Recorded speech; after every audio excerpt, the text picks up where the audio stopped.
moi, je vais essayer de rattraper un peu du temps qui a été très utile et très intéressant, mais qui a passé, évidemment, hein, qui a coulé, en ne faisant pas de présentation particulière de cette table ronde d'histoire culturelle. D'ailleurs, on a bien compris à travers les différentes interventions, introductions, notamment de Christophe Pochasson et de Michel Perrault, à quel point, justement, chez Madeleine, on avait affaire à une histoire sociale et une histoire politique du culturel, hein, pas séparer les choses. Je voudrais peut-être juste rappeler que pour Madeleine, historienne de la culture, ça renvoie quand même aussi un peu à sa vie. Autant elle était militante passionnée, autant c'était une femme de culture de tous les instants. Je crois que la littérature, la peinture et la musique notamment, hein, ont énormément compté pour elle.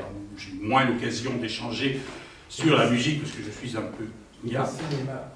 Et le cinéma, c'est vrai.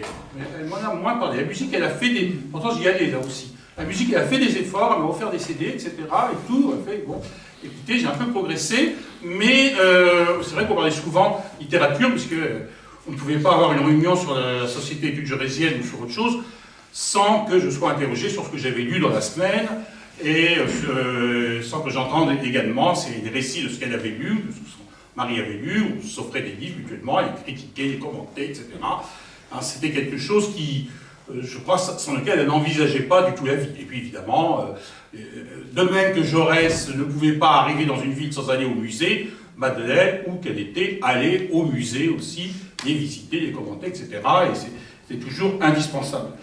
Donc, c'est pour ça que je tenais personnellement beaucoup à ce que ce dernier versant sur les arts et la culture puisse effectivement être porté à, disons, à la connaissance d'un plus large public, parce que comme vous venez de le dire, M. Perrault, c'est vrai que son article, par exemple, sur les demoiselles d'Avignon, qui, je crois, venait d'un catalogue à l'île de la Réunion, hein, peu de gens avaient pu le lire ou connaître, ça vaut le coup qu'on reprenne tous ces débats. Alors, on ne peut pas ouvrir toutes les portes, bien sûr, on ne peut pas discuter de tout, mais nous avons tout de même 3 interventions qui vont permettre d'avoir 3 éclairages intéressants, et le premier va être celui de Sarah Al-Matari sur les pratiques d'écriture de Madeleine Robériou.